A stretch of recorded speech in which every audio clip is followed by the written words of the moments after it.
পিকু নাও। দেখেন গাজর কত সুন্দর করে খায়, চমৎকার আর করে খাইতেছিল।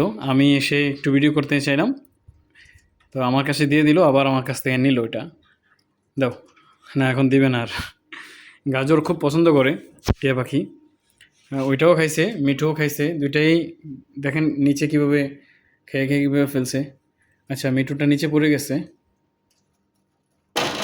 দেখুন দুইজনের মুখে এখন গাজর, আবার ফেলে দিচ্ছে। দাঁড়াও, এখন খেলতেছে, খাওয়ার শেষ, দুইজনেই কি সুন্দর খাইতেছে দেখেন গাজর। হ্যাঁ, মিঠু পিকু মুখে নিয়ে মানে আমার কথা শুনতেছে, আর মিঠু ফেলতেছে আর উঠাইতেছে বারবার। হচ্ছে মিঠুকে গাজর খেতে দেওয়া, টিয়া পাখিকে গাজর খেতে দেওয়া উচিত মাঝে মাঝে, নিচে ফেলে দেয় বারবার। ও এখন খেলার মোডে আছে, মানে খাওয়ার মোডে নাই। আমি যখন আসি আমার সাথে খেলা করার জন্য চলে আসে। এই